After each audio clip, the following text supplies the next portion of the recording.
দিদি, আপনারা তো কথা বললেন পরিবারের সাথে, কি বললো? সেই খাবার দাবারেরও ব্যবস্থা করা হচ্ছে। ঠিক আছে, আপনারা তো কথা বললেন, কি আপনাদের তরফে ইনিশিয়েটিভ নেওয়া হচ্ছে? আমরা আসার আগেই ডিএমকে এবং এসপিকে চিঠি দিয়ে এসেছিলাম এবং ডিএমও আজ সিএমএইচকে চিঠি দিয়ে দিয়েছেন। এক্ষুনি মেডিকেল টিম আসছে, বাচ্চাটাকে একবার মা দেখা আমরা যা করেছি মা কি চেয়েছেন তার উপর গুরুত্ব দিয়ে। ঘটনাটা শোনার পর আমরা প্রথমেই বলেছি আপনি কি চান, তো উনি বলেছেন যে যদি একবার আমার শিশুকে আমার মেয়েটিকে দেখিয়ে নিতে পারতাম তাহলে খুব ভালো হতো, আমি ভয়ে বেরোতে পারছি না, আমি যেতে পারছি না। তো সঙ্গে সঙ্গে আমরা চেক করে এক্ষুনি সিএমএইচ মেডিকেল টিম পাঠাচ্ছেন।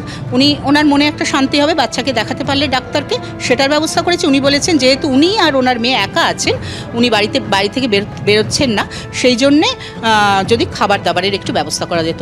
তো ছোট বাচ্চাটির দুধ সেরেল্যাক্স এই দুটো দিনের জন্য বলেছেন, এক্ষুনি ওগুলো পৌঁছে যাবে। বাকি মহিলাদের সাথেও কথা বললেন আপনি? বাকি মহিলাদের সাথেও কথা বললেন, আমরা সেটা দেখলামও। তারা কি অভিযোগ জানালেন? তারা বলছেন যে এখানে আমাদের খুলনা অঞ্চল শান্ত ছিল, এখন অশান্ত হয়েছে। তো আমি বলেছি যে সবাই মিলে শান্তি বজায় রাখুন। হ্যাঁ, কারণ একজনের ঘরে অশান্তি হলে সকলের ঘরে অশান্তি পৌঁছে যায়। তো সবাই একটু শান্তি রাখুন। ওনারাও তাই চাইছেন, ওনারা বলেছেন যে আমরা তাই চাই, আমরা শান্তিতে থাকতে চাই। 9 তারিখের ঘটনা, তারপরে অনেকগুলো দিন পেরিয়ে গেছে। ওনারা বলছেন 9 তারিখে যারা আক্রমণ করেছিল অনেকের গায়ে পুলিশের পোশাক ছিল, তো স্বাভাবিকভাবে তারা পুলিশের কাছে যেতে চাননি এবং এখনো পর্যন্ত পুলিশের নিরাপত্তাও দেওয়া হয়নি। আপনারা এখন চিঠি দিলেন, এখন হয়তো নিরাপত্তার ব্যবস্থা হতে পারে, হবেই। তাহলে এই যে এতদিন গ্যাপ থাকলো, এতদিন যে একটা ফাঁক থাকলো, পরিবারের তো নিরাপত্তা নিয়ে উঠছে প্রশ্ন। হ্যাঁ, প্রশ্ন উঠছে, কিন্তু কি হবে আমাদের ভূমিকাটা তো আমরা বলতে পারবো। আমরা গতকালই শুধু পেয়েছি, গতকাল পাওয়ার সঙ্গে সঙ্গে আজকে আমরা ব্যবস্থা করছি এবং হবেই নিরাপত্তার ব্যবস্থা। আমি আপনাকে বলছি, আমরা যে আবেদন রেখেছি, একজন মহিলা পুলিশ, একজন পুরুষ পুলিশ, এবং মাকে আমরা বলে দিয়েছি যে এই যে যারা আসবেন তাদের মুখ চেনে নেবেন। হঠাৎ করে কেউ এসে বললো আমরা নিরাপত্তার জন্য এসছি, এমন নয়। যারা থাকবে তাদেরকে আপনিও চিনবেন, তারাও চিনবে।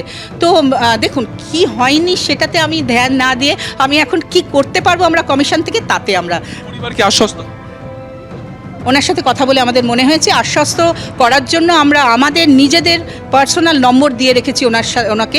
ডিসিপিওর নাম্বার আছে, ওনাকে বলেছি যে প্রতিদিন সকালে আমরা ফোন করবো, ডিসিপিও ফোন করবে, সকালে বিকেলে আপনার সাথে ফোনে যোগাযোগ থাকবে। যখনই আপনি নিরাপত্তাহীন মনে করবেন আমাদেরকে ফোন করবেন। এই মুহূর্তে পরিবার অনেকটা আশ্বস্ত বোধ করছে। আমরা কথা বলছিলাম তুলিকা দাস চেয়ারপারসনের সাথে। আমরা একবার সুদেশনাদির সাথে কথা বলে নেবো। সুদেশনা রায়, সুদেশনাদি, আপনিও ছিলেন সেই সময়, শিশুটির মায়ের সাথে কথা বলেন, এখন কি পরিবার আশ্বস্ত? আশ্বস্ত কিনা সেটা পরিবারই তো বলবে। আমরা আশ্বস্ত করার যথাসম্ভব চেষ্টা করেছি এবং অলরেডি আজকে সকালেই ডিএম পাঠিয়ে দিয়েছেন সিএমওএইচের টিম, যাতে শিশুর স্বাস্থ্যের দিকটা আমরা দেখি, এবং খাওয়া দাওয়ার ব্যাপারেও আমাদের চেয়ারপারসন ম্যাডাম অলরেডি বলে দিয়েছেন ডিসিপিওকে, ওদের খাওয়া দাওয়া, ওদের সুরক্ষার ব্যবস্থা ডেফিনেটলি করা হচ্ছে। প্রশ্ন উঠছে যে এতদিন পুলিশের নিরাপত্তা ছিল না, আপনারা আসলেন এবারে। দেখুন, নিরাপত্তা ছিল কি না এটা ঘটনাটা চোখের সামনে এলে তবেই তো জানবো, কারণ কত জায়গায় তো কত কিছু ঘটনা যখন ঘটলে জানলে তবে তো আমরা একটা স্টেপ নিতে পারবো।